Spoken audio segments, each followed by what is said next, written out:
Temido y respetado en su época. Este pueblo de guerreros inventó el entrenamiento militar, el ataque frontal, la educación pública gratuita y una forma de vida que hoy en día aún lleva su nombre. Los espartanos. Esta es su historia. Esparta. Mareas de guerra.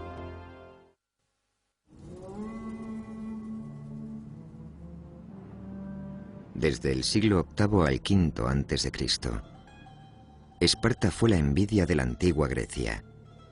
Un conjunto de varios cientos de ciudades-estado con enormes ansias de guerra. La mayoría de los griegos profesaban gran admiración por los espartanos y al mismo tiempo los temían. La reputación que los espartanos tenían como soldados hacía que nadie pudiera estar tranquilo cuando un ejército espartano, por pequeño que fuera, se acercaba a su territorio. La simple visión de la máquina de guerra espartana ya hacía huir a multitudes de enemigos hacia las montañas. Cuando se desencadenaban las batallas, estas no solían implicar a demasiados efectivos ni se prolongaban más de unos cuantos días. Sin embargo, a principios del siglo V a.C., una invasión desde el este lo cambió todo. Persia, un vasto imperio ávido de expansión, asoló Grecia con un colosal ejército formado por unos 200.000 efectivos. Pero los griegos, liderados por los espartanos, se enfrentaron valientes al reto. En el año 480 a.C., 300 soldados espartanos realizaron una inmortal hazaña en las Termópilas que inspiró a su nación y cambió las tornas de la guerra. Un año después, en los campos de Platea, los espartanos aplastaron a la infantería persa en uno de los días más sangrientos de la historia. El general Pausanias, junto con los legendarios soldados espartanos bajo su mando, fueron ensalzados como héroes. Cuando las pocas tropas persas que habían sobrevivido regresaban a casa, los griegos solo podían preguntarse cuándo volverían a luchar. No habían destruido el poder persa ni su imperio. No habían arramplado con el dinero persa ni con las grandes tropas con las que contaban. Así que cualquier griego con dos dedos de frente sabía que había posibilidad de que los persas volvieran a causar problemas. Los griegos, que raramente se ponían de acuerdo en nada, habían creado una débil alianza para defenderse contra los persas, alianza que consiguieron mantener durante el mandato de Pausanias. Pero en el año 477 a.C., Pausanias fue sustituido por un ateniense. Esparta se alegró de liberarse de la responsabilidad de la alianza griega y de recuperar su papel como potencia hegemónica o líder de la Liga del Peloponeso, una flexible confederación de ciudades-estado aliadas del sur de Grecia. Los espartanos parecían absolutamente unidos y decididos a rechazar cualquier tipo de papel internacional. Consideraban que su futuro se extendía únicamente dentro de los límites del Peloponeso, de la liga creada por ellos mismos y nada más. Entonces llegaron los mesenios. Esparta había conquistado Mesenia unos 200 años antes y había creado una clase de siervos llamados los hilotas. Los hilotas superaban en número a los espartanos con una proporción de 10-1. Y la rebelión se presentaba como su medio para sobrevivir. Entretanto, Esparta y Atenas seguían manteniendo buena relación, a pesar de sus conflictos en el pasado. El político número uno en Atenas era Cimón, amigo a ultranza de los espartanos. Estos confiaban en él, así que no temían demasiado a los atenienses. Todo marchaba sobre ruedas. Cimón profesaba un gran respeto hacia los espartanos y admiraba su compromiso férreo con la disciplina y la obediencia. Pero otros aristócratas atenienses no opinaban lo mismo. No estaban tan seguros de poder contar con los griegos en caso de otro ataque persa. Empezó a materializarse entonces la sensación de que Esparta suponía una amenaza. Del mismo modo que, desde el principio, los espartanos habían considerado a Atenas un peligro para ellos, para sus dominios y para sus aliados en el extranjero. Entonces Atenas empezó a construir su propia alianza, llamada la Confederación de Delos por la sagrada isla de Delos, donde se depositó el tesoro central de la alianza. Entre los miembros de esta confederación se encontraban algunas ciudades-estado del norte, la mayoría de las islas del Egeo y las ciudades-estado de la costa oeste de Asia Menor, anteriormente bajo control persa. Atenas exigía fidelidad de sus aliados y el pago de un importante tributo para abastecer y mantener la armada. La Confederación tuvo que obligar a varios estados que no querían unirse, ya que alegaban la Liga les arrebataba su libertad. Pero la Confederación les proporcionaba libertad respecto a los persas, libertad en los mares, lo cual les permitía enriquecerse. Así que, finalmente, contribuyeron. La vigilancia sin tregua de la armada ateniense sobre las aguas griegas consiguió eliminar la amenaza persa. Casi inmediatamente después, varios miembros de la Confederación de Delos solicitaron abandonar. Los atenienses y sus aliados reaccionaron del mismo modo que luego lo harían Lincoln y la Confederación del Norte, cuando el sur creyó que sería una buena idea abandonar y se opusieron. Emplearon la fuerza para acallar a los disidentes y poco a poco la armada ateniense fue creciendo, al tiempo que se debilitaban los aliados. Esto acabaría desembocando en la formación del Imperio ateniense. De hecho, en el año 465 a.C., los atenienses rivalizaban con los espartanos en fuerza e influencia. Con su presencia naval dominante, Atenas gobernaba los mares mientras Esparta se vanagloriaba de un ejército imbatible en tierra. Dos bloques de poder con ideologías opuestas. Esparta propuso que las ciudades-estado de la Liga del Peloponeso instituyeran oligarquías regidas por la clase privilegiada. Los miembros de la Confederación de Delos debían instaurar democracias. Los dos gigantes griegos se encontraban camino del enfrentamiento bélico cuando ocurrió lo imprevisible. Se produjo un terremoto que afectó al territorio espartano y causó incontables víctimas. Los hilotas de Mesenia aprovecharon la ocasión brindada por esta catástrofe natural para iniciar una rebelión. Más de 1000 hombres espartanos perecieron en el terremoto, quedando tan solo 9000 hoplitas para sofocar el levantamiento. Desesperados, recurrieron a su amigo Cimón en busca de ayuda. Asumiendo un gran riesgo personal, Cimón logró convencer a la reticente asamblea ateniense para enviar tropas a Esparta. Los atenienses mandaron un gran ejército, un ejército de tierra, preparado para ayudar a los espartanos contra sus hilotas. Pero para cuando aparecieron los atenienses, los espartanos habían cambiado de opinión. Los espartanos respondieron con ese extraordinario modo suyo de hacer las cosas, insultando sin pudor al ejército ateniense, al que obligaron a recoger todo y regresar a casa. La razón por la que lo hicieron fue el terror y el asombro que les produjo lo que vieron. Contemplaron cómo los demócratas atenienses marchaban abierta y libremente y les hostigaban con preguntas del tipo: ¿cómo habéis osado a esclavizar a estos hilotas? ¿No sabéis que no tenéis derecho a esclavizar a otros griegos? En este momento fue cuando se hizo verdaderamente patente que la amistad entre ambos bandos iba a ser completamente imposible.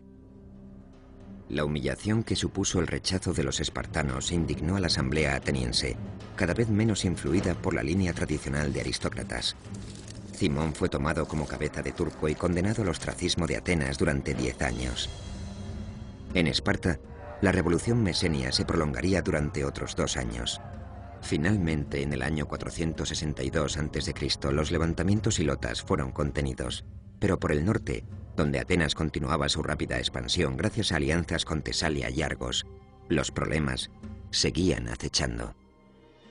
Esto debería haber dado miedo a los espartanos. Sus antiguos rivales argivos ahora eran demócratas. Por tanto, a los espartanos les preocupaba la democracia en 2 direcciones. Primero, el modo en que podía afectar a su propia sociedad en caso de que el concepto se hiciera popular. Y segundo, hasta qué punto minaría sus relaciones exteriores, ya que las democracias tenderían a unirse a otras democracias.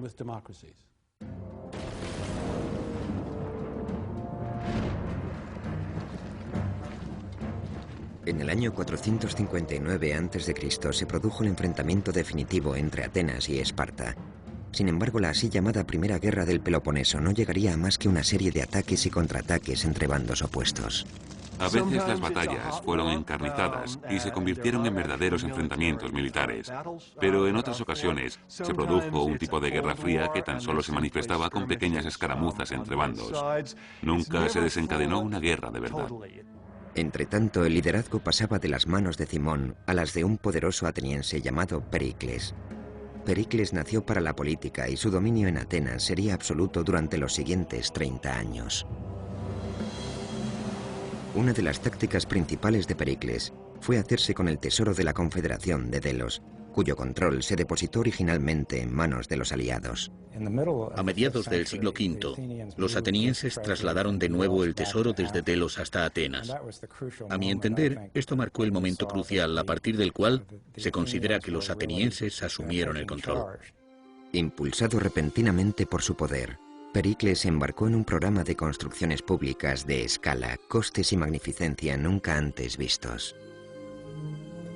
Así dio comienzo el gran florecimiento de la cultura ateniense, conocida como la Edad de Oro.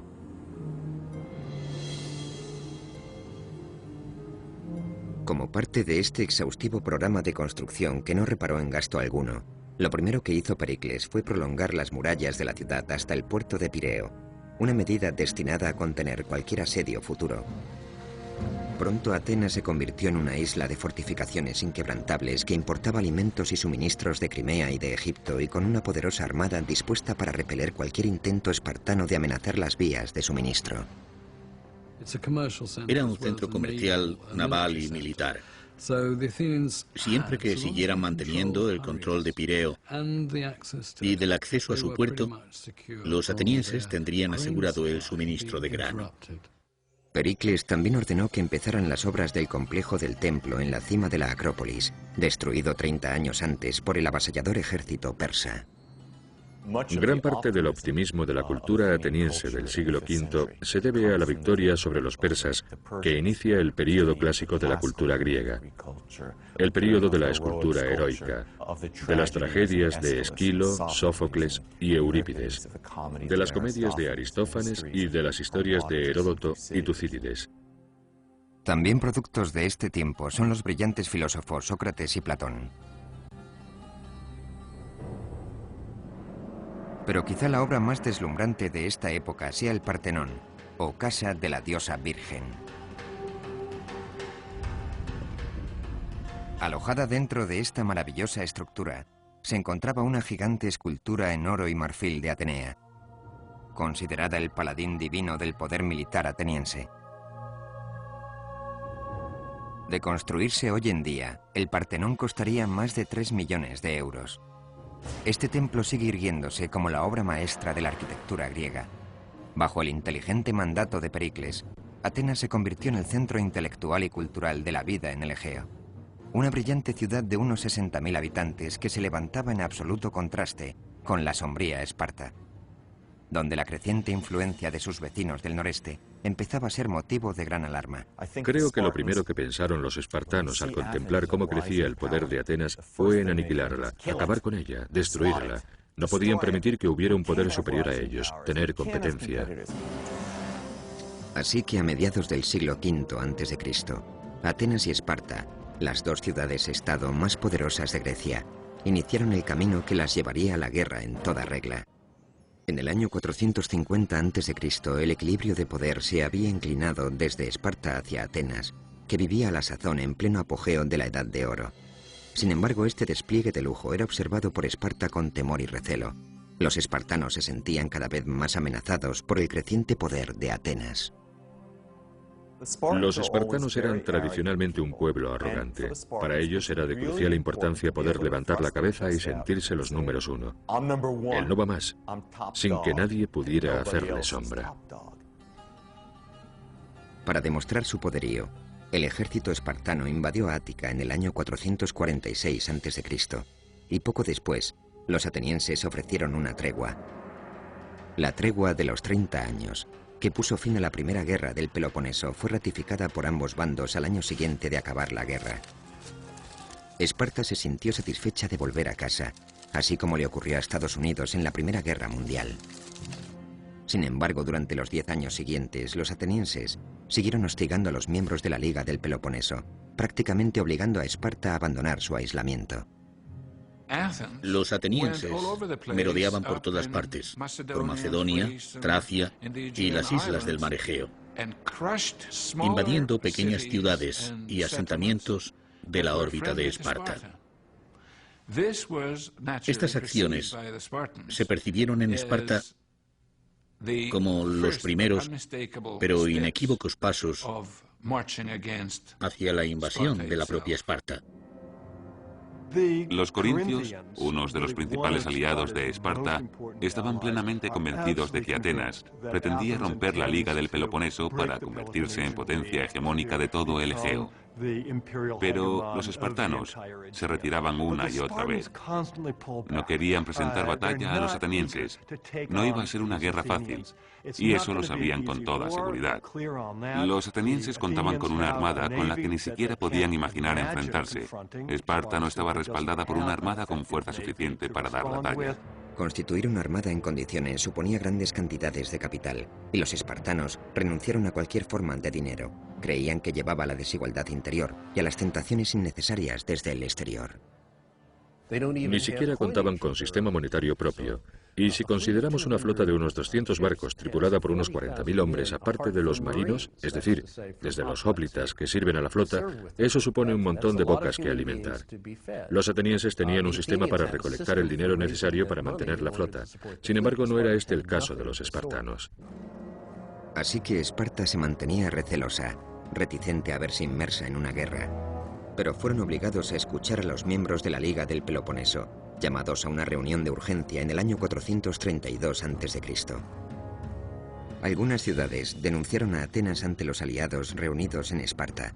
Con esa actitud pasiva alegaban que lo único que hacía Esparta era animar a los atenienses a seguir agrediendo.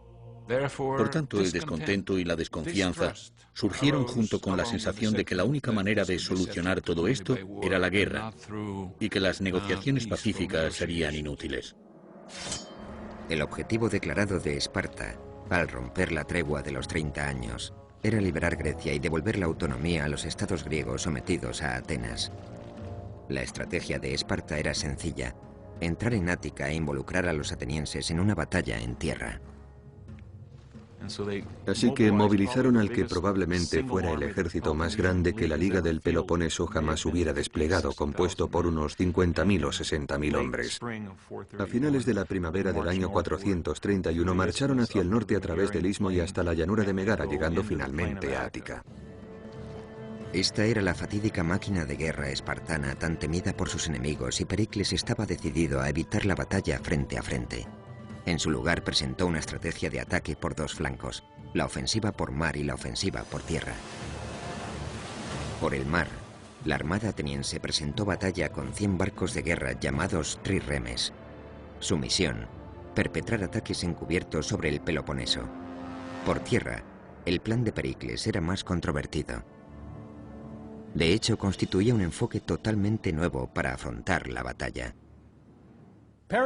La estrategia de Pericles era la siguiente: evitar a toda costa el modo convencional de lucha, el enfrentamiento entre hiplotas de un bando y de otro.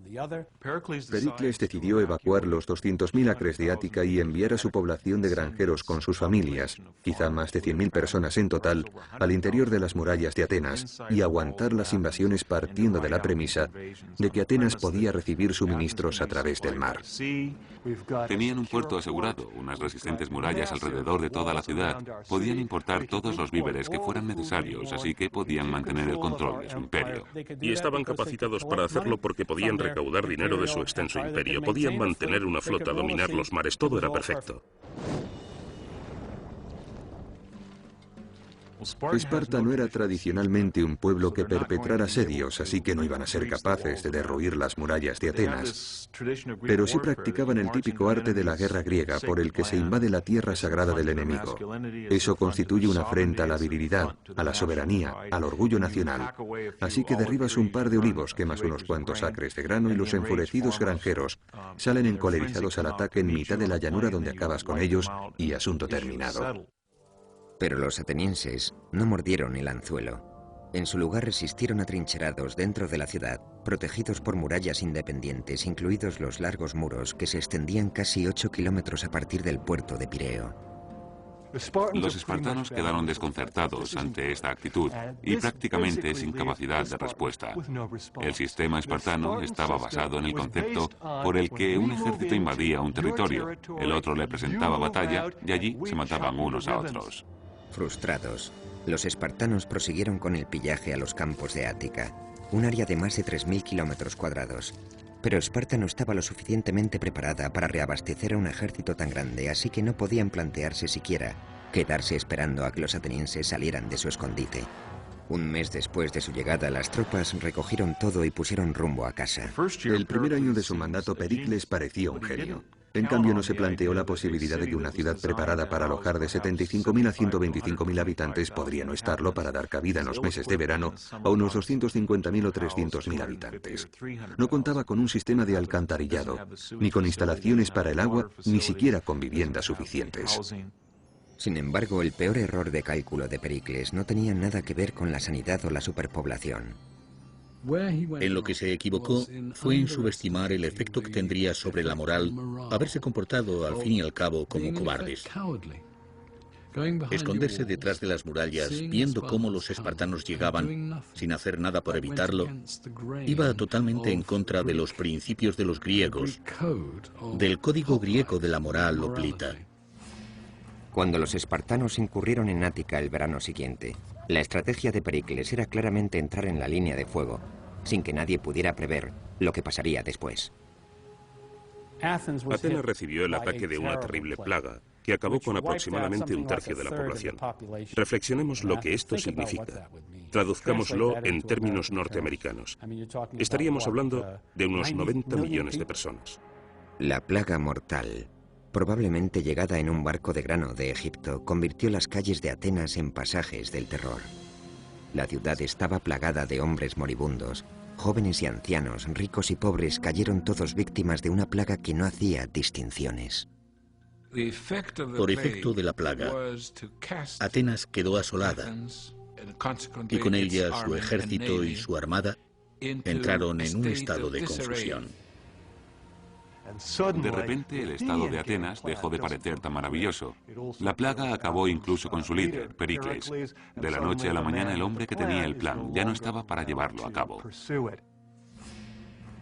La muerte de Pericles convirtió a Atenas en presa fácil para facciones hostiles y temerarios gobernantes, pero con él había muerto algo más profundo aún: su extraordinaria visión. Y eso ocasionó problemas gravísimos a los atenienses, ya que no existía un claro sucesor para Pericles. Él no había designado a nadie, y Atenas era una ciudad democrática. No había gobierno y los personajes que se consideraban posibles sucesores tenían todos puntos de vista muy diversos. Ninguno de ellos tenía la autoridad de Pericles, así que Atenas se encontraba en una posición difícil. Además de las cuantiosas pérdidas, la plaga infligió un enorme daño psicológico sobre los atenienses. Su fe en los dioses se tambaleaba, al igual que la confianza en sí mismos. Tras todas estas secuelas, los atenienses demandaban la paz. Los espartanos creyeron que vencerían por fin, así que rechazaron la oferta. La guerra, por tanto, continuó. De repente los atenienses aparecieron ante los ojos de los espartanos como unos endebles. No creían que fueran a presentarles batalla, porque antes tampoco lo habían hecho. Por eso creo que los espartanos decidieron que sería horrible firmar la paz con un pueblo que ni siquiera tenía arrojo para enfrentarse a ellos. Ya habían pasado lo peor, pero los atenienses eran un pueblo del tipo del norteamericano, con una gran capacidad de recuperación. Así que Atenas dispuso otros 250 trirremes, convirtiendo este despliegue naval en el más importante de toda la guerra. Tras una revuelta en la isla de Lesbos, se sirvieron de esta fuerza para bloquear los puertos de Mitilene. Al año siguiente, el 472 a.C., el general ateniense Nicias llevó a Atenas a la victoria en Minoa, mientras los espartanos protagonizaron una victoria decisiva en Platea. Así se fue desarrollando la guerra del Peloponeso, desde la ciudad al puerto, de ahí a las islas y luego por todo el mar Egeo. Ataques y contraataques, levantamientos y sumisiones forzadas. Tanto Atenas como Esparta, en los primeros años de la guerra, se encontraban en posiciones desesperadas.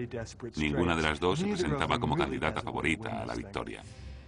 A pesar de su determinación, los atenienses acusaron especialmente los terribles efectos de la guerra. Su población había quedado diezmada, las tierras devastadas y sus riquezas prácticamente habían desaparecido. Aún así, a medida que se aproximaba la estación de campaña del año 425, los atenienses se preparaban valientemente para la lucha.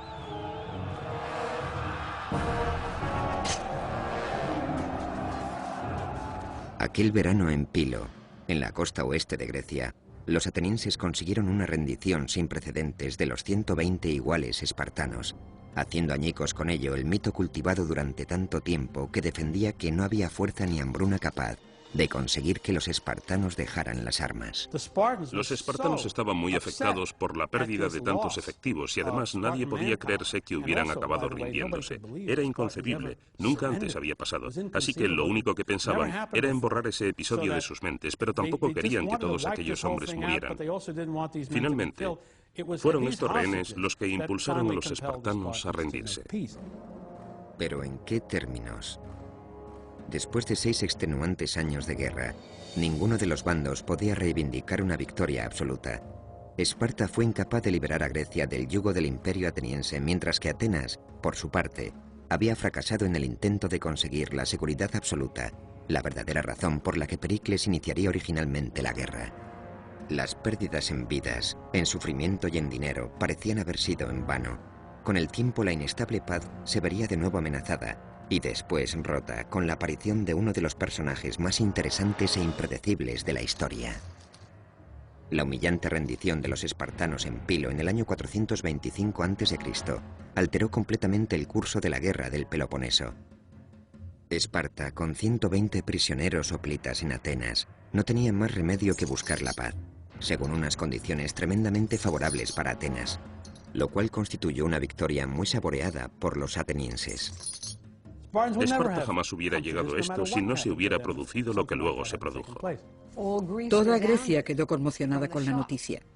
Los soldados espartanos habían abandonado las armas y se habían rendido.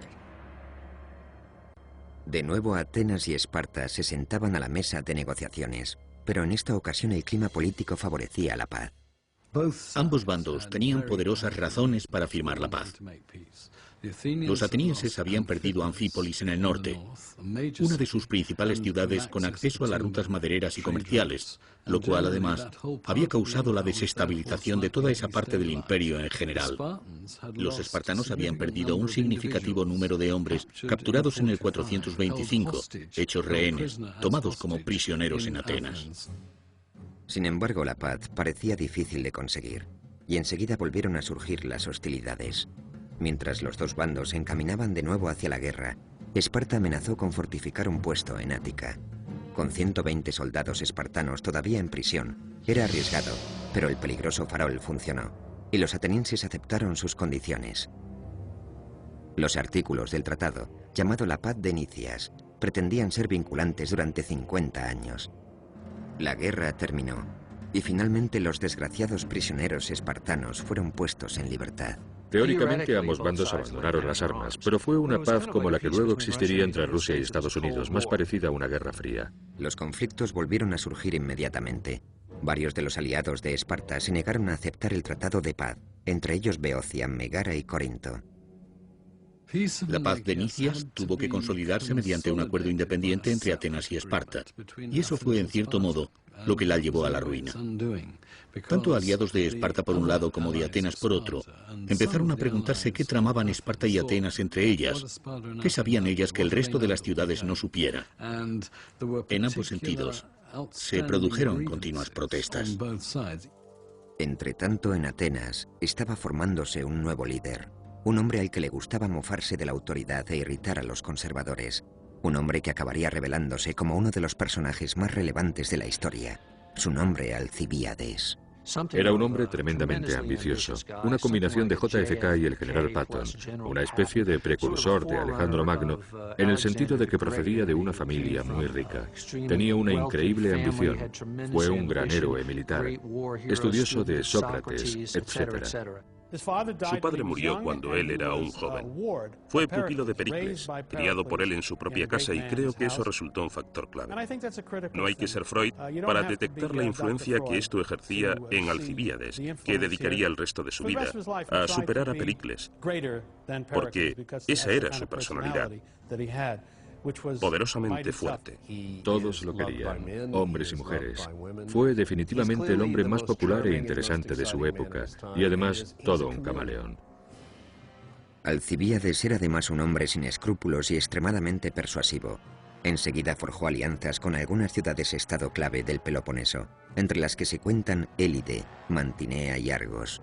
Probablemente esto fue lo que forzó la confrontación con Esparta y la consiguiente desestabilización de la ya por sí poco sólida paz de Nicias. Entretanto, los argivos estaban formando una liga independiente de democracias en el Peloponeso que pretendía enfrentarse a Esparta. Atenas se unió a ella. Entonces, amaneció ese día tan importante para la historia del mundo griego, para la historia de la democracia, del cual nadie es consciente. El día de la batalla de Mantinea, que se produjo en el año 418. Situada justo detrás de Esparta, la batalla de la ciudad de Mantinea tenía que ganarse. Pero pronto los espartanos se encontraron flanqueados por el enemigo. A pesar de la oposición, los espartanos rompieron su sólida falange desafiando las órdenes de su rey. Fue una valiente medida que se oponía a todo lo que habían aprendido desde pequeños. Esparta tuvo mucha suerte aquel día, porque los oficiales a los que se les ordenó moverse de un sitio a otro se negaron. Luego fueron castigados por ello, pero eso les sirvió a los espartanos para ganar la batalla. Si hubieran perdido, creo que hubiera significado el final de Esparta como el estado del que ahora mismo estamos hablando. Argos revocó inmediatamente su alianza con Atenas y se unió a los espartanos. Sorprendentemente, Alcibíades salió casi indemne y durante los 2 años siguientes trazó un intrincado plan. Fue aquí, en este podio, donde presentó su plan a la asamblea. El plan de Alcibíades era el de un lunático. Pretendía vaciar la ciudad de Atenas.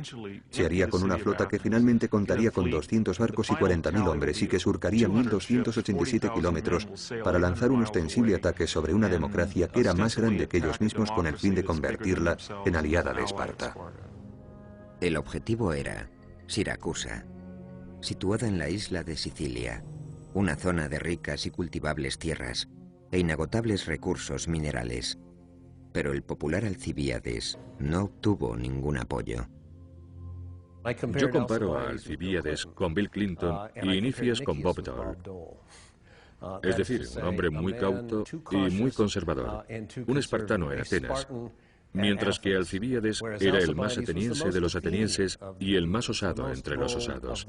Un hombre que verdaderamente disfrutaba con su capacidad para quedarse con la gente. Nicias alegaba que era imprudente lanzarse a atacar Sicilia teniendo tantos problemas dentro del propio país. Pero cuando los votos se pusieron a favor de Alcibíades, Nicias se vio obligado a entrar en aquella arriesgada hazaña. Dijo, mira, Sicilia es grande y fuerte. Si queremos hacerlo, necesitamos contar con un gran apoyo. Esperaba que los atenienses se echaran atrás ante el alto coste de la campaña y se detuvieran. Pero en lugar de eso, un inteligente político se levantó y proclamó, ¿y por qué? Nicias enseguida se dio cuenta de que su trama había fracasado, pero era demasiado tarde. Atenas, enfervorizada por la violenta retórica de Alcibíades, se entregó al ansia de guerra. Al final, acabó ocurriendo todo lo que habían pedido. La campaña se convirtió en una monstruosa expedición, cuyo balance, el balance final negativo, era que si perdían, estarían acabados. Sin embargo, Alcibíades lo veía como una llamada a la heroicidad. En su mente solo cabían el honor y la gloria y no la derrota, pero en una ciudad corroída por la envidia todo de él se veía con recelo. Justo antes del momento en que debía partir la gran flota, se produjo un acontecimiento bastante desagradable. Varias estatuas del dios Hermes aparecieron desfiguradas por toda la ciudad y todas a la vez. Así que el balance final resultó ser una especie de macarfismo, un asedio macarfista por el que las gentes en Atenas fueron arrestadas a cientos. Gente inocente convertida en señuelo contra sus propios amigos. Así fue. Los enemigos de Alcibíades lanzaron rumores que lo culpaban a él de estos actos vandálicos y Alcibíades tuvo que enfrentarse al gravísimo cargo de sacrilegio. Ultrajado, solicitó un juicio inmediato. Todo esto ocurrió al tiempo que su popularidad se iba a pique. Sin embargo, sus acusadores conspiraron para retrasar la comparecencia ante el juez. Así juzgarían a Alcibíades en su ausencia después de que la armada ya hubiera emprendido camino a Sicilia. Al final esto se probaría como una decisión de consecuencias catastróficas. En el año 415 a.C., los atenienses estaban preparados para hacer que una letal armada de barcos de guerra surcara los 1.287 kilómetros que separaban Atenas de Sicilia. Bajo el mandato compartido de Alcibíades y Nicias, la fuerza máscara jamás reunida se mostraba ávida por conquistar una tierra de abundantes riquezas y deseosa de doblegar a Esparta. Pero Alcibíades gobernaba bajo un velo de sospecha, acusado de cometer actos atroces contra el dios Hermes. En estas circunstancias partió la gran flota, pero poco después la comisión de investigación que perseguía a Alcibíades y sus nefarias actividades concluyó en dar un veredicto de culpabilidad. Entonces se envió una citación que reclamaba a Alcibíades que volviera a casa a enfrentarse a su castigo. Como resultado de aquella citación, Alcibíades demostró que no tenía intención alguna de volver y poner su vida en manos de la asamblea ateniense por considerar que eso equivaldría a firmar su sentencia de muerte. Víctima de su propia gloria, Alcibíades decidió escapar, antes que hacer frente al juicio que le esperaba. Pero solo un hombre con la arrogancia de Alcibíades osaría dar el paso que dio él. Se trasladó a Esparta. Alcibíades ahora estaba en Esparta, donde por supuesto recibió una aceptación masiva porque era un renegado ateniense que sabía mucho de ellos y les podía resultar muy útil. En este punto es donde todo parece volverse al revés, porque Alcibíades, el ateniense por excelencia, aquel que llevara vestimenta siempre adecuada, el pelo largo, que celebrara simposios al aire libre, fiestas y cosas de ese tipo, ahora estaba en Esparta, donde inmediatamente se convirtió en el más espartano entre los espartanos. Se vestía con el típico manto liso, hacía ejercicio, entrenaba en el gimnasio, todo el mundo lo quería. Alcibíades aportó más visión y audacia a los reservados espartanos. Entretanto, en Siracusa, Nicias se encargaba de la expedición que jamás tuvo intención en principio de lanzar. Y el pobre Nicias, además de no querer luchar en Sicilia, de ser todo un conservador, un líder cauto y supersticioso, encima sufría de piedras en el riñón, así que tenía una salud bastante débil. A pesar del mediocre liderazgo, la magnífica armada ateniense sencillamente superaba con mucho a los sicilianos. Sobre el terreno, los constructores de murallas atenienses intentaban sistemáticamente interceptar las líneas de suministro enemigas. Siracusa, la que una vez ofreciera una rica combinación de templos y paseos, pronto no ofreció más que ruinas sumidas sus tropas en el desorden y la insubordinación. Con la ciudad a punto de caer, Siracusa decidió mandar emisarios a Esparta para solicitar ayuda. Alcibíades convenció a los reticentes espartanos de la necesidad de actuar de una vez por todas. Los atenienses, les contó, no van a descansar hasta conseguir el dominio del oeste, incluido el Peloponeso. Los espartanos enviaron a un hombre llamado Gilipo, para animar al pueblo de Siracusa. Al contrario que muchos generales espartanos famosos por su cautela y su conducta conservadora, Gilipo sirvió con una habitual osadía. Gilipo zarpó con tan solo 4 barcos y un pequeño contingente de marinos, pero supusieron un gran alivio para la casi desértica flota siciliana. Y así Siracusa consiguió por un lado contar con la pericia de un experto militar, alguien que verdaderamente sabía cómo hacer las cosas, y por otro lado alguien en quien confiar. Inmediatamente después de que Gilipo arribara a Siracusa, se construyó una contramuralla para interceptar las líneas atenienses. Después, durante los siguientes 12 meses, Gilipo llevó a cabo una reforma de la armada y el ejército, siguiendo el modelo de disciplina y orden espartanos. En cuanto puso a los sicilianos en forma, fue convirtiendo poco a poco a sus tropas en tropas de primera. Instituyó algunas cosas como los dormitorios comunes. Tanto sicilianos como espartanos eran dorios. Estaban étnicamente relacionados, así que compartían ciertas estructuras sociales. Y él supo aprovechar estas ventajas. En el periodo de un año había convertido a las tropas en un ejército en condiciones que derrotó a los atenienses en una increíble batalla que se produjo en el gran puerto de Siracusa, donde los siracusos habían dispuesto una hilera de barcos que atravesaba la boca del puerto. Al terminar el día, la mayor parte de la flota ateniense había sido destruida por los sicilianos, comandados por el espartano. Las víctimas se contaban por miles. El mar se convirtió en un manto de sangre y cuerpos moribundos. Enfrentándose a la muerte, los atenienses que sobrevivieron huyeron, pero pronto quedaron estancados en un terreno pantanoso donde acabó pereciendo hasta el último hombre. Todo este desastre vio su fin en las aguas del río Asinaro, donde los atenienses calmaron su sed a base de fango y sangre, y peleándose entre ellos para conseguir beber. La caballería de Siracusa, junto con las fuerzas de tierra y de infantería, les hicieron pedazos. La masacre sufrida no tenía comparación con ninguna de las anteriormente vividas por los atenienses, ni siquiera con las que jamás hubieran podido imaginarse. En la debilidad producida por la humillante derrota, Nicia se rindió. Después fue ejecutado. Los 2 años de sitio sobre Sicilia se habían revelado como un completo fracaso. Esto era diferente. No era como haber sido derrotado en suelo griego o espartano. Habían sido derrotados lejos de casa y ante los ojos del mundo helénico en su totalidad, tanto dentro de Grecia como en el extranjero, en las colonias de su influencia. Sin embargo, las cosas eran diferentes para Esparta. Gilipo regresó como un héroe, mientras que Alcibíades apretaba la soga sobre su anterior ciudad-estado. Aconsejó a los espartanos un campamento permanente en Decelia, desde el que se vieran las murallas de Atenas. En el año 413 a.C., se estableció una guarnición que permitió a las tropas espartanas llevar a cabo durante un año su estrategia de desolación de los terrenos para eliminar todo lo que pudiera serle útil al enemigo.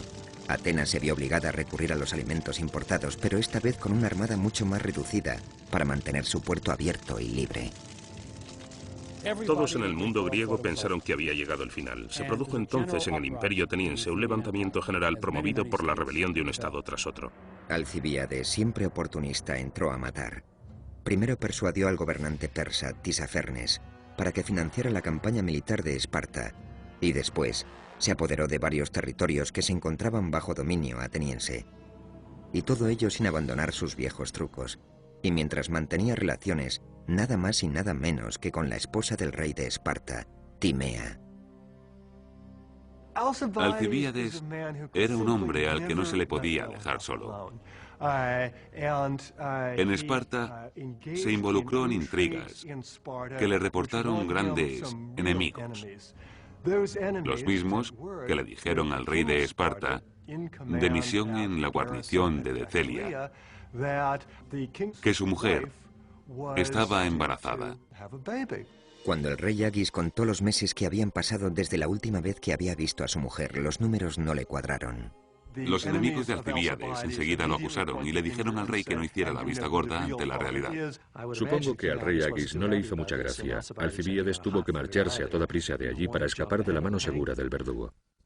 De nuevo, tras haber cambiado una vez de chaqueta e instalarse en Esparta, Alcibíades volvería a hacerlo. En Atenas era un proscrito cuya cabeza tenía precio, y si en Esparta lo cogían, lo matarían. El único sitio al que podía ir era a Persia. Así pues, este camaleón conocido con el nombre de Alcibíades, condenado a muerte tanto en Atenas como en Esparta, volvió a cambiar de color.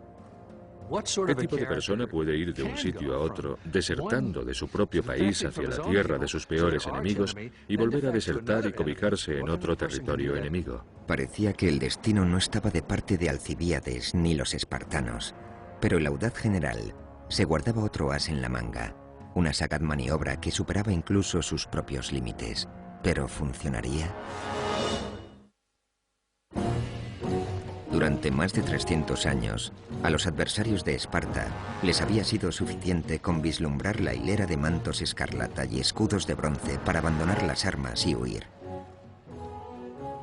¿Cuál sería la esencia que subyacía a esta magnífica sociedad, que le permitía prevalecer incluso cuando eran mucho menos numerosos?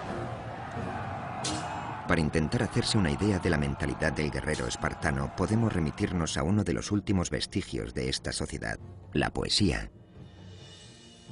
La poesía de Triteo tenía un gran significado para los espartanos, porque era un poeta muy influyente. Elevaba la moral de los espartanos con sus versos, y en cierto modo, se convirtió en la voz de Esparta. Ver a un anciano yaciendo en la línea del frente es sobrecogedor. Un soldado veterano con cabeza blanca y barba gris exhalando su alma en el polvo.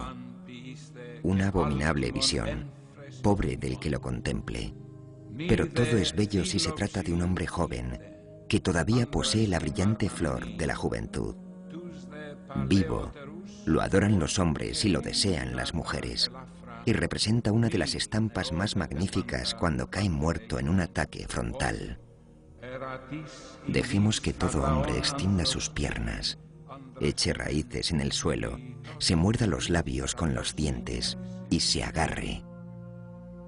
Esta es la forma de pensamiento de los espartanos, la que permitió que una pequeña y poco poblada ciudad-estado griega esclavizara a 250.000 de pueblos, que sometiera con mano dura a sus hostiles vecinos para formar sólidas alianzas y que venciera al ejército persa formado por 1 millón de hombres. Estamos a finales del siglo V a.C.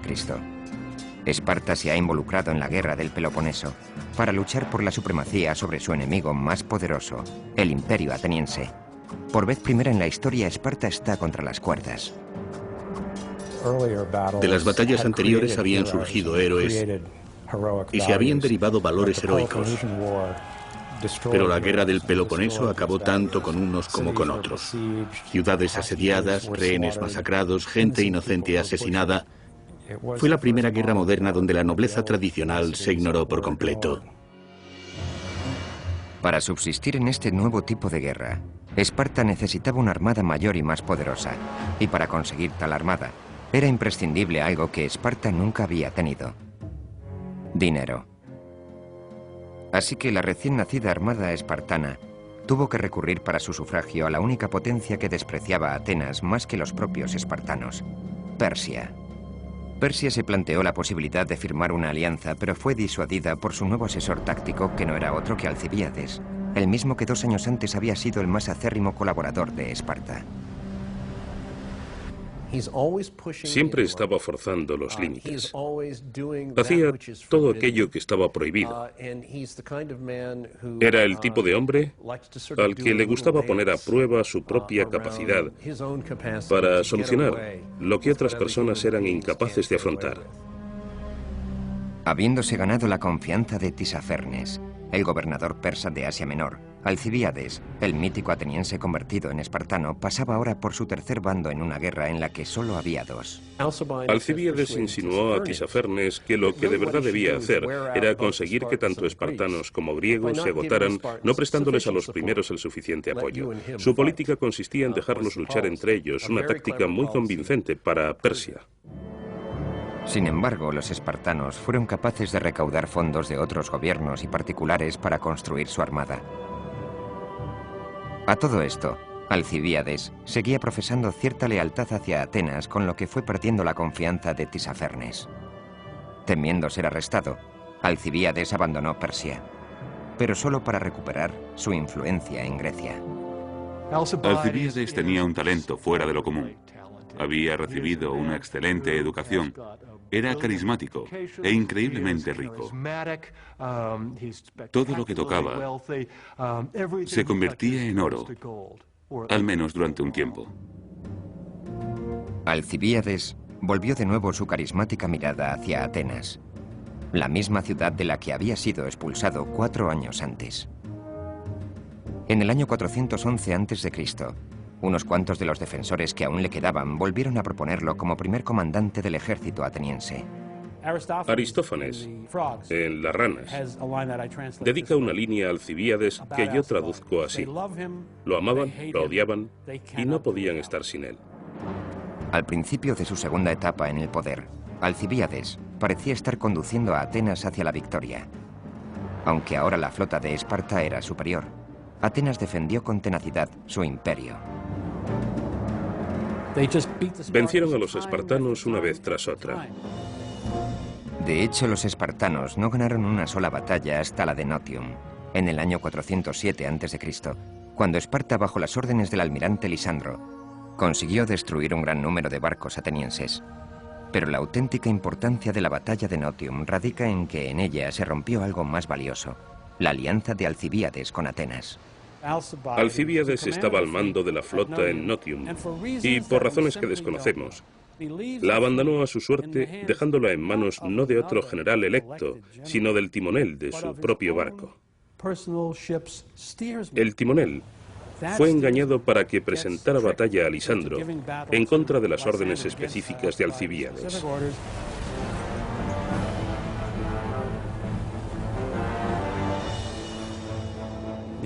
Como resultado, Atenas fue derrotada y prácticamente aniquilada. Después de eso, Alcibíades nunca más pudo volver a Atenas. En el año 405 a.C., Esparta se preparaba para acabar con lo que quedaba de la una vez magnífica armada ateniense. Lisandro trazó un plan definitivo de ataque sobre las fuerzas atenienses en Egospótamos. Desde su exilio, Alcibíades supo del plan de Lisandro y se dirigió hacia las líneas del frente para poner sobre aviso a los que habían sido sus amigos. Con la expulsión de Alcibíades, los atenienses cayeron en un pozo sin fondo, y luego, en el último momento, cuando Alcibíades volvió para proporcionarles la información que podría haberle salvado, nadie le creyó. Se negaron a hacerle caso. Al fin y al cabo, Alcibíades, sabemos que no eres una persona de la que nos podamos fiar plenamente. Y así era, aunque en este caso venía con la verdad. Los atenienses perdieron. Al final, la suerte había abandonado a Alcibíades.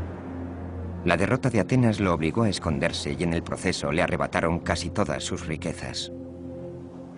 Alcibíades terminó muriendo de manera bastante ignominiosa, seguramente debido al fracaso de algún otro idilio que empujaría a los familiares de la chica de turno a asesinarlo. Disfrutaba con su capacidad para manejar a la gente. Al final acabó engañándose a sí mismo, pero durante toda su vida, los caminos que elegía para conseguir sus fines fueron simplemente extraordinarios. No hay otro personaje en la historia de Grecia tan completo e interesante. Por supuesto, su final no podía ser más que trágico. Después de la derrota en Egospótamos, el pueblo de Atenas se atrincheró tras la ciudad amurallada de Pireo, y Lisandro estableció un bloqueo naval que atravesaba la entrada al puerto de la ciudad. Los atenienses habían perdido su última flota y su capacidad para reabastecer la ciudad. Ahora era solo cuestión de esperar a ver cuántos meses podían aguantar hasta morir de hambre. Atenas cayó en marzo del 404 a.C. Lisandro entró en la ciudad y asumió el control del gobierno y del pueblo. Terminaban así los 27 años de guerra del Peloponeso. La gente en Atenas se quedó petrificada al pensar que lo que ellos habían estado haciendo a otras ciudades durante el curso de la guerra, ahora lo experimentarían ellos. Hombres asesinados, mujeres y niños esclavizados, todo eso iban a sufrirlo en sus propias carnes. Tebas y Corinto, los aliados más poderosos de Esparta, estaban ejerciendo verdadera presión para que Esparta aplastara a Atenas y esclavizara a su población. Pero Esparta acabó decidiendo otro destino para Atenas. Lo más sorprendente acerca del modo en el que terminó la guerra del Peloponeso no fue que venciera Esparta en lugar de Atenas, sino que Esparta determinara no destruir Atenas.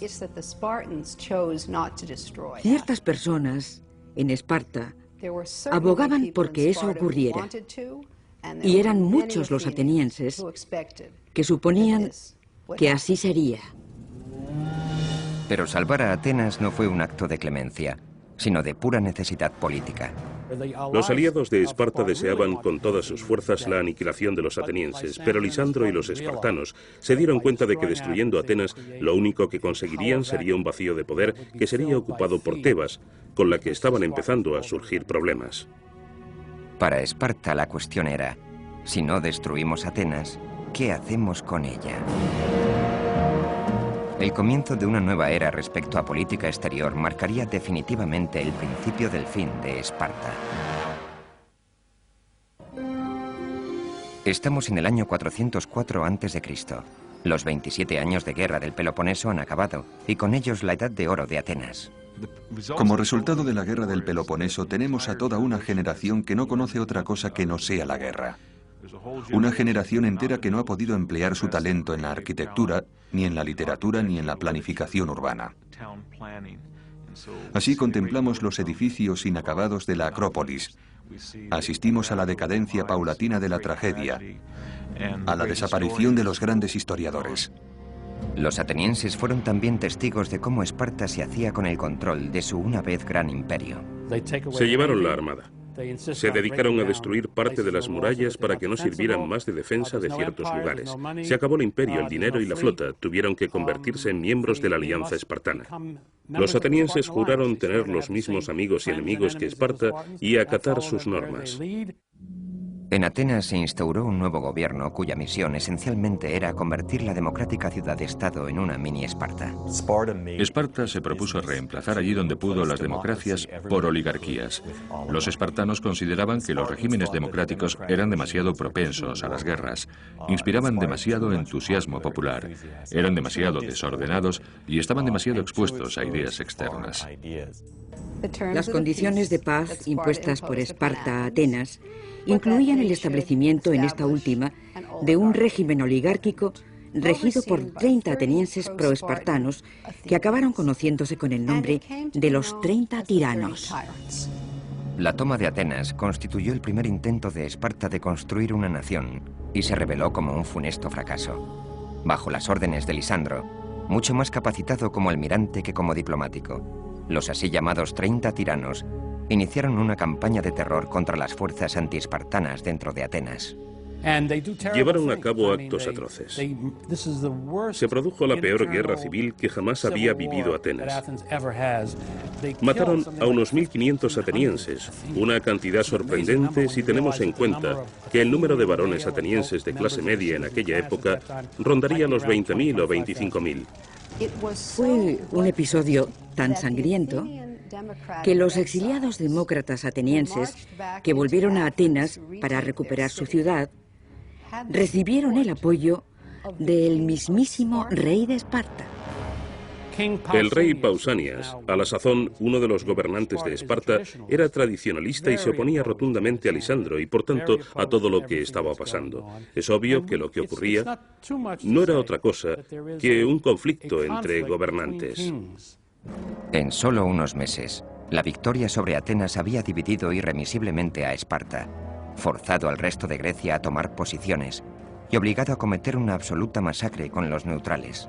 La guerra del Peloponeso enseñó a la gente que para sobrevivir había que estar o a favor de los oligarcas o de los demócratas, porque el destino que esperaba a aquellos que intentaran reconciliar estas diferencias políticas y económicas no era otro que la muerte.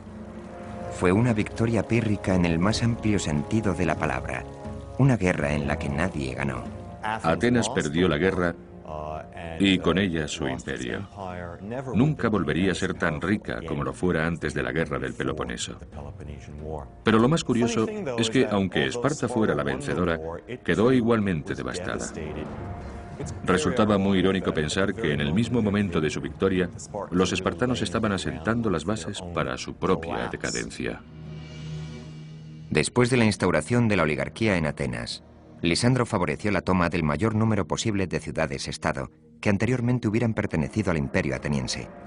Enseguida Esparta estableció una oligarquía en cada una de las 10 ciudades-estado antiguas aliadas de Atenas. En lugar de ser liberados, estos pueblos fueron adoctrinados en un sistema que acabó haciéndoles preguntarse si no se habían precipitado al negarse a acatar el régimen ateniense. ¿Y quién querría cambiar la Acrópolis y la democracia ateniense por el pan de cebada y la agogé espartanos? Nadie. ¿Quién querría sustituir el dracma ateniense por la moneda de plomo espartano? Nadie. Al contrario que los atenienses, los espartanos no eran grandes oradores. No fueron capaces de inculcar unas ideas en torno a las cuales pudieran vivir el resto de los griegos. El nuevo liderazgo espartano necesitaba de carisma para poder imponerse sobre sus nuevas conquistas, una característica que brillaba por su ausencia en la cultura espartana. El punto más débil de la cultura espartana era su falta de imaginación. La imaginación no se premiaba en Esparta. No eran astutos ni sociables.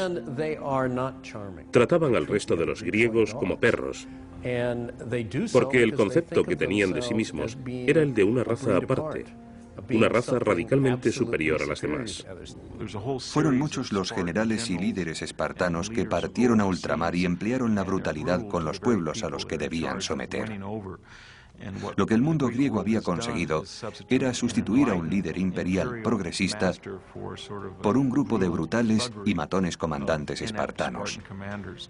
Que ese fuera el tipo de disciplina que aplicaban con sus tropas era una cosa, pero cuando empezaron a imponerla en otros pueblos, haciendo por ejemplo que los marineros permanecieran de pie todo el día cargados con anclas de hierro al hombro, empezaron los problemas.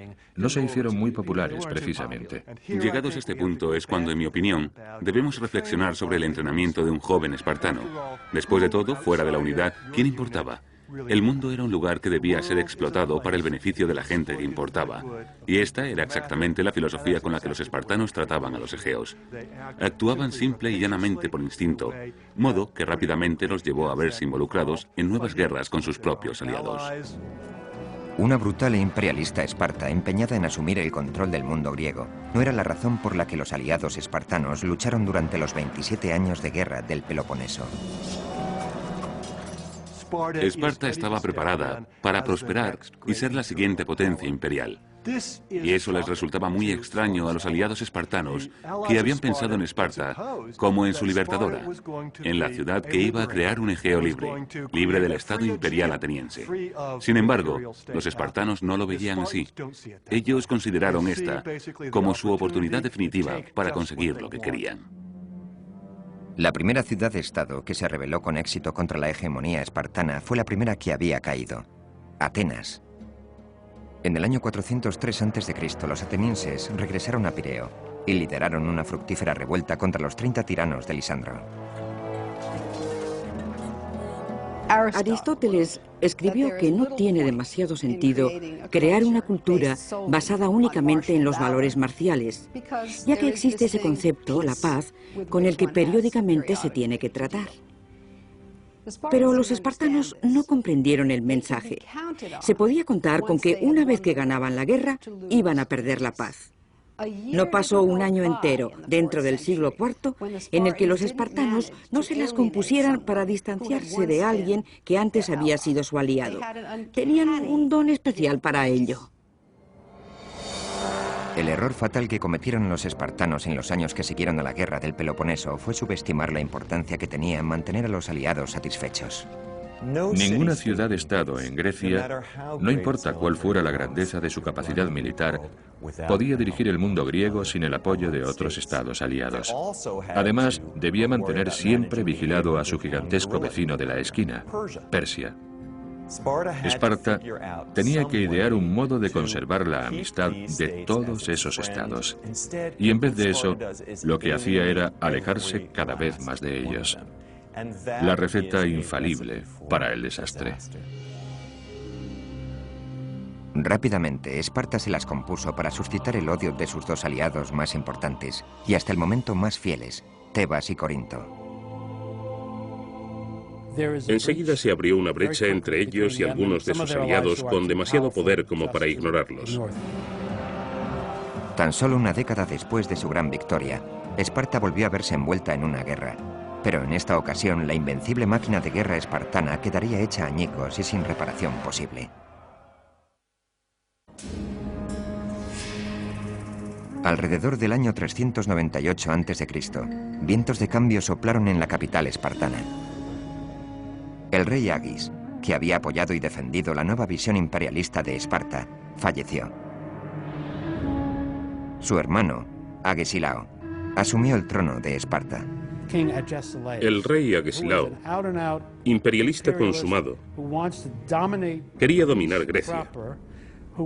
Quería imponer gobiernos encabezados por sus amigos allí donde fuera posible.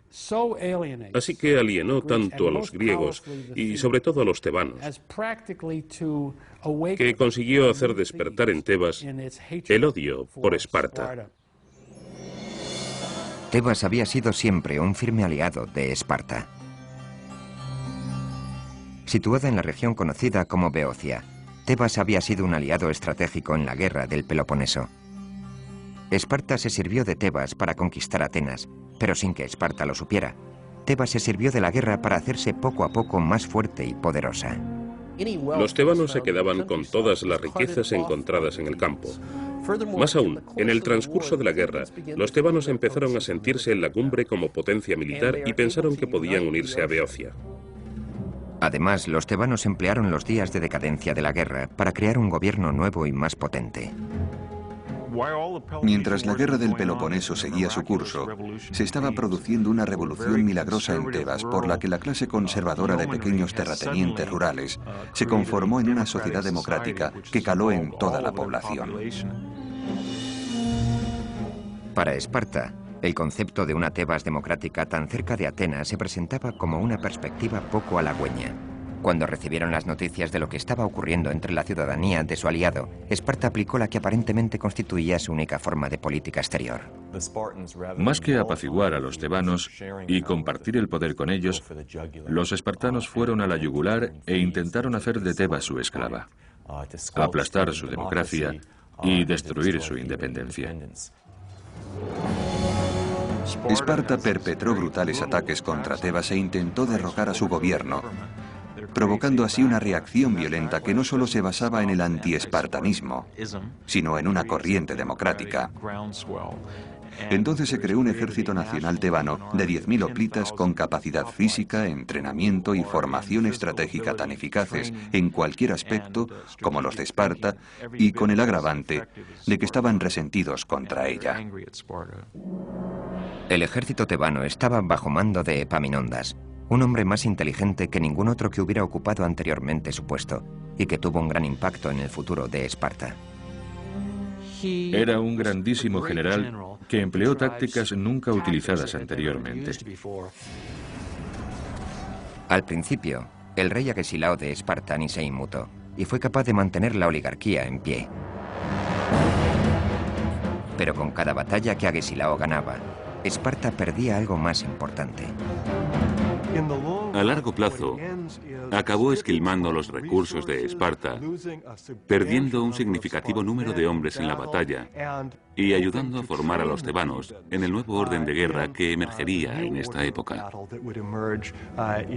Hizo gala de verdaderos talentos, como su extremada astucia militar o su capacidad política, pero Agesilao no parecía prestar demasiada atención a la verdadera noción básica del arte de guerra espartano. No luchar demasiado a menudo contra el mismo enemigo. No dejarle que se aprendiera tus trucos. Epaminondas no solo se aprendió los trucos de Esparta, sino que diseñó un modo de contraatacar y ganar. Se enfrentaron con los tebanos demasiadas veces. Y tuvieron la mala suerte de que en esta ocasión dieron con una creciente potencia militar que no solo les igualaba en resistencia, sino que además había adoptado nuevas y muy eficaces tácticas de guerra. Epaminondas disponía además de otra potente arma, Atenas. Desde que los 30 tiranos fueron derrocados en el año 403 a.C., los atenienses, a ritmo lento pero seguro, habían reconstruido su flota, habían entrenado una nueva generación de ciudadanos soldado y habían desarrollado una sólida democracia. Resulta muy irónico que su derrota ante Esparta, con motivo de la guerra del Peloponeso, se revelara ahora como una de las mejores cosas que podía haberle ocurrido a Atenas, si lo consideramos desde el punto de vista de la democracia. Ya que, tras la sangrienta oligarquía instituida por los espartanos, la democracia ateniense había llegado para quedarse. Atenas fue un aliado crucial para Tebas durante la primera y trágica década del siglo IV a.C. Tebas también consolidó alianzas con Argos y Corinto para formar un frente contra Esparta. La verdadera clave radica en Corinto, porque Corinto era el miembro estratégico, el único miembro de la Liga del Peloponeso. Para ellos, abandonar y unirse al eje de Atenas, Beocia, Tebas y Argivos era un paso muy importante y un fuerte golpe. En el año 379 a.C., un levantamiento dio al traste con la oligarquía de Tebas. Cuando los tebanos pudieron derrocar este régimen en el año 379, el nuevo gobierno estuvo dedicado más que a ninguna otra cosa a tomar Esparta. Ya había otros muchos estados que odiaban a los espartanos por multitud de razones, así que Tebas no iba a encontrar demasiada dificultad para obtener apoyo en su empeño. La lista de los que abandonaban Esparta crecía. Si alguna ciudad-estado no se oponía a Esparta por su afán imperialista, o por su hegemonía o su brutalidad, siempre había alguna otra razón para odiarla. Entre los pocos aliados que le quedaban a Esparta empezaba a tomar forma la sensación de que los espartanos ganaban las guerras porque no tenían reparos en sacrificar las tropas aliadas, pero sí a sí mismos. Cuando formaban una coalición para la batalla, ellos siempre luchaban en el ala derecha, pasara lo que pasara. Eso significaba que el enemigo que también pusiera sus mejores tropas en el ala derecha nunca se enfrentaría con los espartanos. Así ocurrió en una serie de batallas donde los espartanos normalmente se enfrentaron a las tropas enemigas más débiles. Así comprobamos que en muchas ocasiones se producía más tensión en las luchas mantenidas entre aliados que entre tropas enemigas en el campo de batalla. De este modo, si querían deshacerse de algún aliado sospechoso, los colocaban en el ala izquierda. Los espartanos tenían mucha fama de aplicar esta táctica. Resulta particularmente irónico que la ciudad-estado más insular, la más antiimperialista, la que menos afán tenía por recurrir a la guerra a menos que fuera imprescindible, estuviera ahora combatiendo por todo el mundo conocido para mantener su supremacía. El punto álgido llegó en Leuctra, en la región de Beocia. En parte por haber sido oprimidos por los espartanos, en parte porque habían trabajado con ellos y aprendido de ellos, y en parte porque contaban con una destacable generación de líderes, me refiero a la gran generación. Los tebanos acabaron consiguiendo lo increíble, la derrota del ejército espartano en una batalla hoplita. En el año 371 a.C., los espartanos regresaron a la recientemente democrática Tebas en un nuevo intento de hacerse con la ciudad. Pero en la llanura cercana a Leuctra toparon con Epaminondas, con sus 300 soldados de élite de la Sagrada Banda y con una fuerza de tropas aliadas gigante. Además, Tebas contaba con nuevas tácticas que ponían a prueba la falange espartana. Lo primero que hizo Epaminondas fue colocar sus mejores tropas en el ala izquierda y de ahí formó ramificaciones. Eso significaba que la batalla sería un frente a frente entre los contingentes de élite. Epaminondas no iba a matar a los aliados peloponesos, quería matar a los espartanos. Así que les dijo a sus propios aliados: no tenéis que enfrentaros a los espartanos, de eso nos encargamos nosotros. El ejército espartano no solo fue derrotado, sino que quedó destruido. Más del 70% de los efectivos que lucharon en la batalla murieron. Dos fueron las principales razones por las que Esparta perdió la batalla definitiva de Leuctra. Una, su inflexibilidad y reticencia o incapacidad para responder a las situaciones nuevas, por ejemplo, profundizando las líneas, incorporando nuevas fuerzas especiales o nuevo equipamiento y cosas así. Y la otra fue sencillamente cuestión de cantidad. Los espartanos ya no contaban con hombres suficientes. Ya no tenían aquellos 9.000 hombres con los que se habían librado las batallas contra los persas, ni los 5.000 con los que se librara la guerra del Peloponeso. Ahora habían quedado reducidos a un puñado de espartanos. Y si es verdad que los que quedaban lucharon y lo hicieron bien, también lo es que no fueron suficientes. Epaminondas sencillamente abatió a los espartanos. Mató a 700, una pérdida que no se podían permitir, y tiraron por los suelos el concepto de la invencibilidad militar espartana. Por último y más significativo, Epaminondas no consideró esto como un final, sino como un principio. Después de su derrota en Leuctra, el abatido y desmoralizado ejército espartano volvió a casa para reagruparse. Fue un durísimo golpe para los espartanos, pero no tenía por qué ser un golpe mortal. Y no lo hubiera sido si el sistema espartano hubiera contado con las reservas, la flexibilidad y los recursos para afrontar la derrota. Pero precisamente la crítica que podemos hacer a los espartanos es que esto era justo de lo que carecían. La baza más importante de los espartanos, su estructura política y social, se presentaba ahora como su mayor lastre. Lo que una vez fuera la fuente de su poder y estabilidad, era ahora el origen de su debilidad y de su apatía. En el año 362 a.C., los espartanos sufrieron una nueva derrota a manos de los tebanos en la segunda batalla de Mantinea. Estaban tan inmersos en sus métodos tradicionales que no conseguían aprender nunca de las repetidas experiencias. Y lo más sorprendente de todo esto es que fracasaran de nuevo en Mantinea, donde fueron atacados exactamente con las mismas tácticas con las que habían sido derrotados en Leuctra. Si te arriesgas una vez y te dan, no vuelves a hacerlo. Cambias de táctica. Aprendes de la experiencia.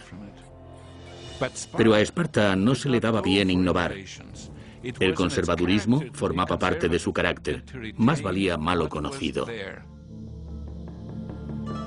Y no solo es que Esparta hubiera perdido su habilidad para las batallas de hoplitas tradicionales, sino que además era incapaz de adoptar la flexibilidad necesaria para enfrentarse al reto de nuevas formas de guerra. El arte de la guerra implicaba batallas navales y asedios, y todas estas tácticas a su vez requerían otras habilidades aparte de valor y fuerza. Requerían de conocimiento, de ciencia. Cuando una ciudad se proponía envenenar el agua de Esparta, luchar contra ella de noche, emplear ondas o arcos o lanzadores de jabalinas, el sistema espartano empezaba a desplomarse. El arte de la guerra había evolucionado, pero no así Esparta. Ellos seguían con sus brutales prácticas en las que amenazaban a los niños y forzaban a los jóvenes a someterse en los juicios de la agogé. Quizá fueran demasiado intransigentes respecto a lo que consideraban personas inferiores. En el 370, el número de hombres había descendido hasta los 1000. Irónicamente, el concepto de valor de los espartanos fue lo que los llevó al declive. En un sistema donde la cobardía es un pecado, los mejores luchadores no se encontraban en los regimientos espartanos, sino en los cementerios. La cobardía para los espartanos no coincidía con nuestro actual concepto. La cobardía no consistía solo en salir huyendo. A veces sobrevivir en una batalla donde todos los demás habían muerto también era un síntoma de cobardía. La reducción de la población se debió a la caída en picado que había estado sufriendo el índice de natalidad espartano durante al menos medio siglo.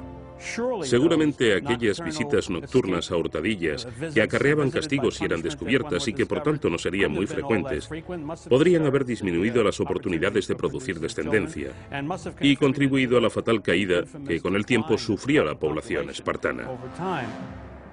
Si quieres contar con una creciente población y con mujeres que tengan hijos a los 15, 16, 17 o 18 años, lo cual era necesario en el mundo antiguo dada la preponderancia de las enfermedades infantiles y el bajo índice de supervivencia para los jóvenes, el sistema espartano fue la mejor receta para el desastre.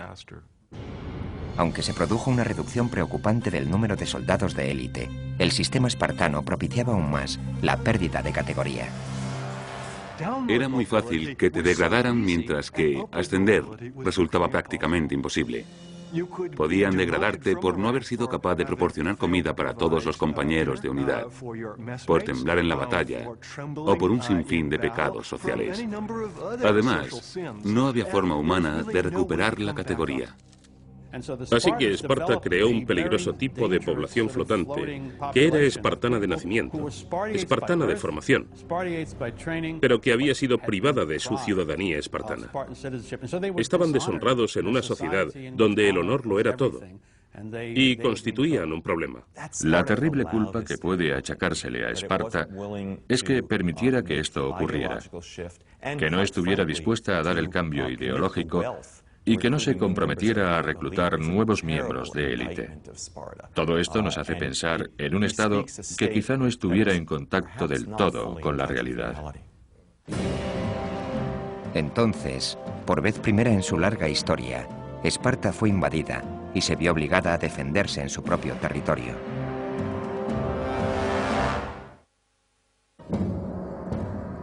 Ahora, cuando más débil estaba, Esparta tuvo que afrontar uno de sus mayores retos.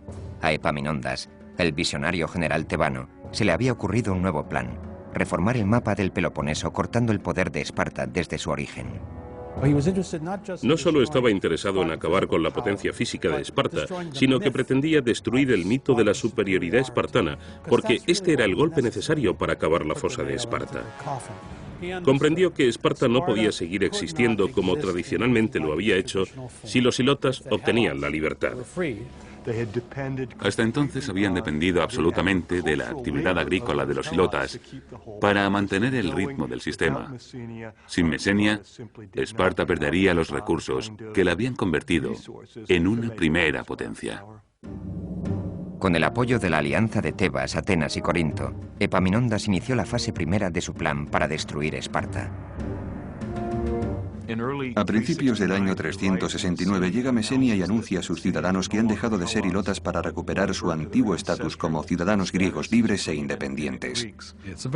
Fue un acontecimiento muy significativo, como si en el antiguo sur un día tuviéramos esclavos negros y al día siguiente se hubieran convertido en ciudadanos de pleno derecho. Epaminondas y sus fuerzas permanecieron en Mesenia cerca de 4 meses, mientras que los ilotas liberados, casi 250.000 de personas, construían una inmensa muralla alrededor de la ciudad-estado de Mesene. Todos estos mesenios eran los descendientes de numerosas generaciones de ilotas que habían hecho de Esparta lo que era, a costa de su independencia y de su propia vida. Ahora, en cambio, se encontraban en una feliz posición desde la que contemplaban la muerte de la gran polis espartana. Y ocurrió justo aquello que los espartanos habían estado evitando a toda costa durante siglos. Mesenia recuperaba su independencia. Mientras los ilotas seguían construyendo las murallas alrededor de Mesene, Epaminondas puso en marcha la segunda fase de su plan de ataque. Las fuerzas aliadas fortificaron una ciudad de importancia estratégica clave al norte de Arcadia, Megalópolis, o literalmente en griego la gran ciudad.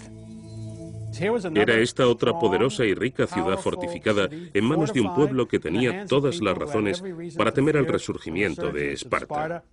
Habían rodeado a los espartanos y se habían asegurado de que Esparta no recuperara jamás el poder que una vez tuvo. A partir de ese momento, Esparta empezó a convertirse en pieza de museo. Epaminondas ya estaba preparado para la invasión. Tenía a los espartanos arrinconados y 70.000 tropas a su disposición. Era un hombre absolutamente brillante porque, empleando la autoridad moral pura y dura, creó un ejército para la venganza, el primer ejército extranjero que pisaba el Valle de Laconia en 600 años. Fue entonces cuando acabó el período que había hecho famoso el dicho de que en 600 años ninguna mujer espartana había visto el humo del fuego enemigo.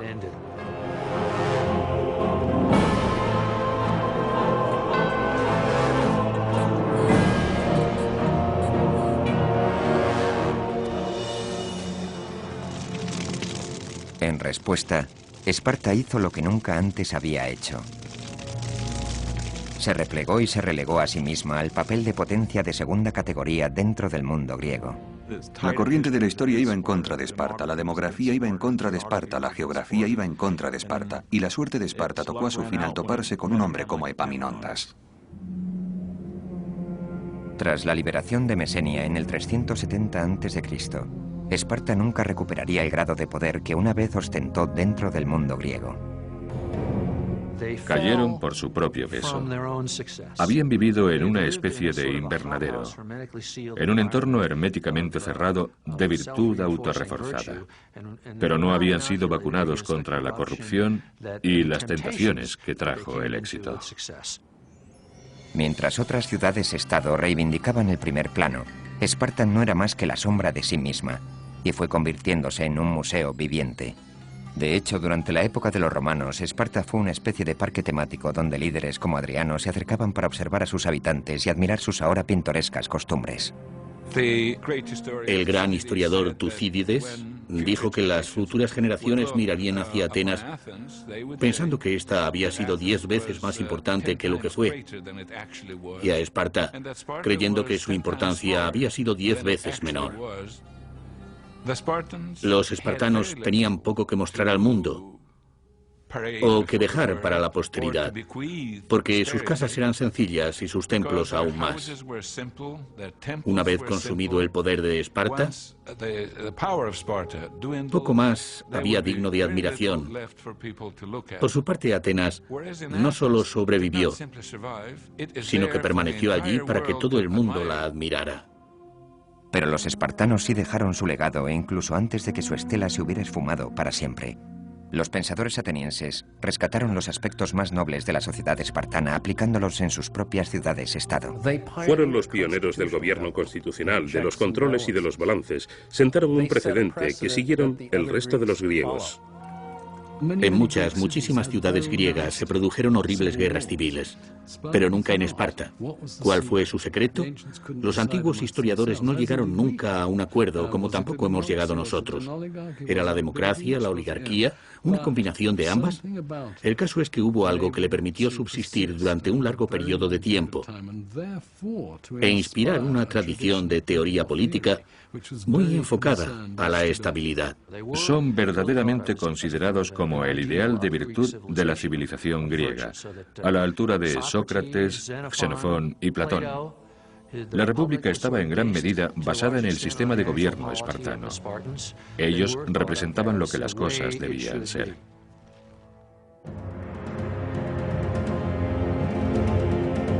Durante los 20 siglos siguientes, filósofos y políticos se remitieron una y otra vez a la gloria que una vez fue Esparta. El Renacimiento italiano idealizó a Esparta y a su gobierno oligárquico por su demostrada estabilidad y los presentó en muchas ocasiones como modelo para Venecia. Durante el siglo XVIII, y en particular en Francia, la gente sentía verdadera pasión por Esparta. Rousseau diría de ellos que constituyeron una república de semidioses, no de hombres. En la época de la Revolución Francesa, fueron muchos los que anhelaron morir noblemente como espartanos.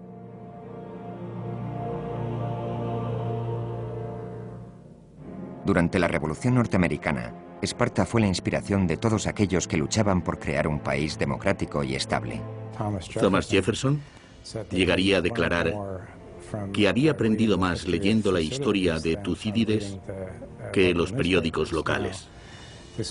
Pero Tucídides también contaba cómo aquella democracia absoluta, Atenas, perdió la guerra del Peloponeso.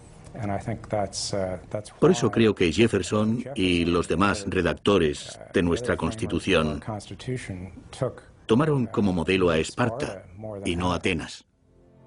Nuestros padres fundadores señalaron reiteradas veces la democracia ateniense como un horrible ejemplo de lo que no debía ocurrir aquí. Es decir, democracia pura y dura, sin la mediación del elemento aristocrático que es el que se supone que debe supervisar. En Esparta todo fue bien porque era solidaria y todo el mundo era ciudadano de primera. Cuando visitamos Atenas y contemplamos el Partenón, todo el mundo piensa, ah, la cuna de nuestra democracia. Y no es así, fue la cuna de su democracia, pero no de la nuestra. Sin embargo, en el siglo XX, Esparta fue tomada como ejemplo no por las democracias en ciernes, sino por líderes individuales atraídos más por los aspectos atroces de la sociedad espartana. La Alemania nazi volvió la mirada a Esparta para encontrar su ideal. Esparta fue introducida como materia en el plan de estudios de la educación pública. Hitler y muchos de sus allegados hablaban maravillas de Esparta. El canciller alemán llegó incluso a expresar su deseo de que otros países se convirtieran en hilotas para la casta de guerreros alemana. En cierto modo, la Alemania nazi se parece mucho a Rusia, en el sentido de que ambas comparten el ideal de que coaccionando y organizando al pueblo en grupos determinados con un gobierno central que controle la vida de todo el mundo, se consigue temporalmente un potente ejército. Pero al final se hacen patentes las contradicciones de la sociedad soviética o de la alemana o de la espartana. Así que a mi entender es lícito colocar los orígenes del totalitarismo en la sociedad espartana. La lección que debemos aprender de Esparta sigue influyendo aún en la sociedad de nuestros días. Los espartanos fueron los creadores y fundadores de lo que podemos llamar la disciplina militar occidental. Y eso será una ventaja de Occidente sobre los griegos, los romanos, los pueblos de la Edad Media, los del Renacimiento y así hasta hoy. Los ejércitos occidentales tienen un concepto diferente de lo que constituye la disciplina. Si analizamos un ejército occidental y lo enfrentamos con uno iraquí, uno iraní o uno indígena, seguramente gane el occidental, y eso incluso aunque sea menos numeroso. Ese tipo de disciplina occidental se la debemos al legado espartano. Podemos aprender de ellos que el honor debe ser un componente principal de la vida humana. Una persona puede vivir sin honor porque los medios materiales lo hacen posible. Sin embargo, no podemos morir sin honor porque de alguna forma la vida nos pide cuentas.